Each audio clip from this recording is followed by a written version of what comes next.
I woke up wrapped in a dense mist. It was early, though time no longer mattered. I tried to sit up, but something was wrong. My body wouldn't respond. It wasn't pain. It was absence. My arms had no strength. My back no axis.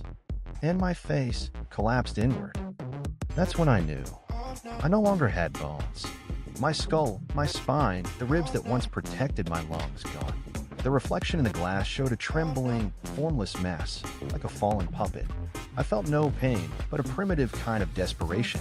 The kind that comes just before you vanish, when you can't even scream. We think of bones as mere parts, structural components. We're wrong. They are the secret infrastructure of life. Remove them, and the entire organism collapses like a building without columns. That morning, I discovered, as few have and lived to tell it, what it means to lose structure.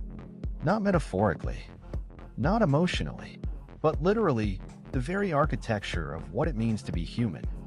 And if you can still read this, pause for a second and feel your body. The beat of your chest, the turn of your neck, the bite of your teeth, all of that is bone in motion. And without it, you are nothing but a bag of skin and hope. The human skeletal system is a masterpiece of evolution. Composed of 206 bones in adulthood and over 270 at birth, this network doesn't just support the body, it is the body. Without it, all tissues slide away with no anchor. Blood loses its factory, the brain its vault, muscles their leverage.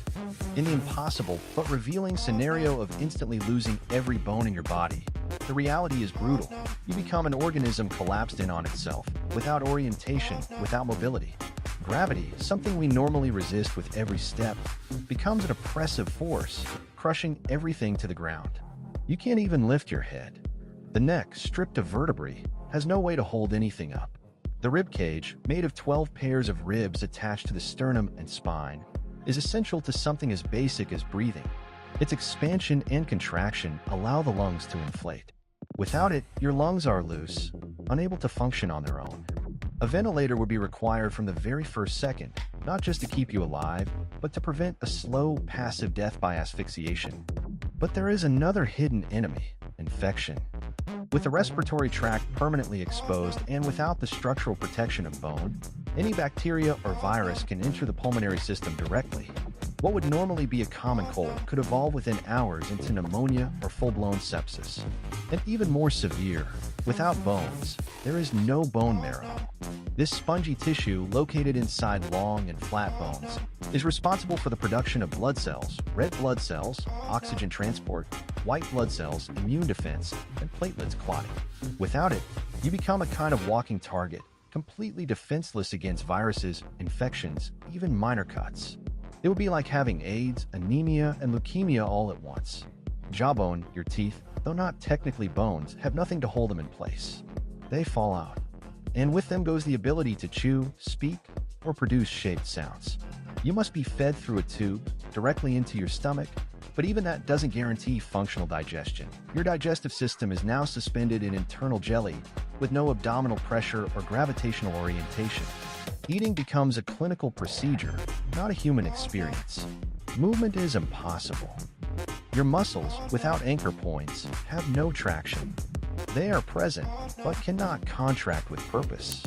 It's like having an engine without a chassis. And without bones to serve as anchor, motor neurons have nowhere to send their signals. You can't walk, sit, or turn, not even crawl. Your internal organs shift under their own weight, causing dysfunction. The heart moves freely within the thoracic cavity, leading to dangerous arrhythmias. The brain, without a skull, becomes compressed against tissues and fluids, causing loss of cognitive function, confusion, disorientation, and eventually coma.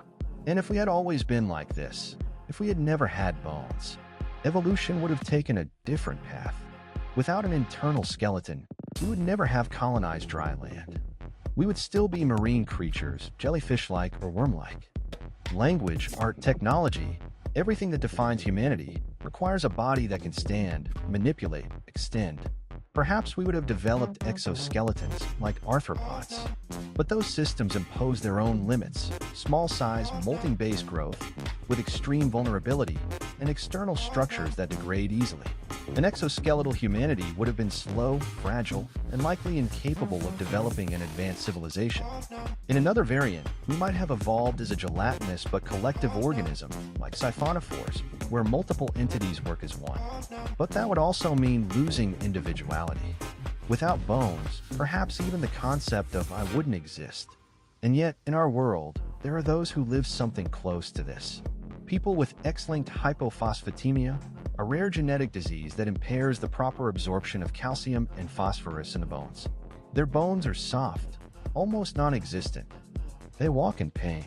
They fracture easily. They are humans living on the edge of structural collapse.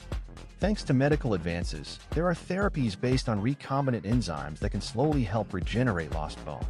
Modern medicine tries to restore what biology failed to build. Still, the lesson remains. Without bones, there is no functional humanity. The skeletal system is not just a collection of white pieces hidden inside the body. It is our vital structure. It is what allows us to move, to speak, to think freely. It is what keeps the heart safe, the lungs working, the brain housed. We complain about bones when they hurt, when they break, when they age. But it is they who make a full life possible. Without them, everything collapses. Literally. So next time you feel the creak of a joint or the echo in your footsteps, remember, that is not weakness. It is the architecture of the miracle.